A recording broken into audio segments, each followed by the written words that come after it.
Let's go! Another day na naman ng pagbubuo namin ng makina. So yun guys, sobrang daming ganap ngayon. Lahat kami ganap dito guys. May nagkakalas, may nagbubo, may naglilinis. Panis! That's a group, man. And on the way ulit sa room namin, yan, ganyan kami magbuhat ng tools kasi ang dami guys, ang bigat. At dahil mainit sa loob ng room, dito kami sa labas pumwesto. So ang gagawin nga pala namin yun, we will inspect kung saan nga ba yung part na medyo naganit dahil napansin ni Sir at napansin din namin na medyo maganit yung ikot ng crankshaft. So marami kaming ginawa dito. Tinanggal namin yung Conrad cups, bearing, pati na rin yung mga piston. At para lahat ay nakilos dahil wala kaming ginagawa ni Abdul, kuha kami ng cylinder head, kuha din kami ng mga valve spring para ready na pagkakabit.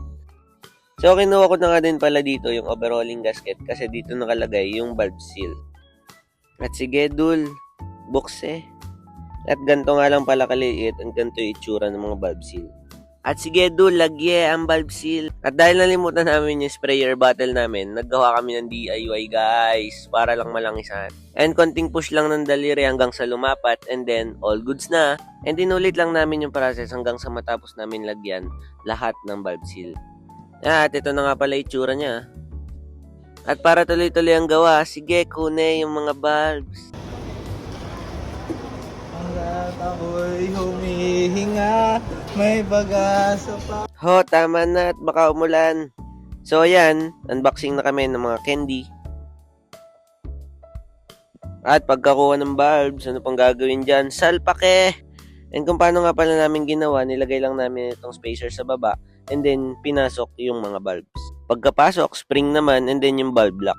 So, ang gamit nga pala namin dito is yung tripod na pampress ng mga bulb block na thesis ng mga third year students. At tignan natin kung paano bibasicin ni Boss Renan yung pagkakabit na, no? Bagang, yun lang. Samantalang kami, pagkatagal-tagal bago makuha. At ito, it's time para magpasikat na naman. Tignan natin kung magagawa ko. Yutoy, angat. Nice one. Nakita ko na eh.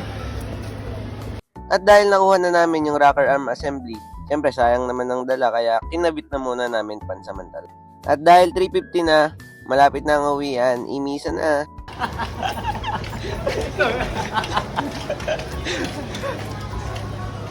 Beep beep! So ayun, pinanood ko lang ulit sila kung paano nila ipasok yung makina namin sa room. At hugas time na! And that's another day na naman. Salamat ulit sa panonood. And kung hindi ka pa naka-follow, follow mo na ako! And salamat ulit. God bless us all.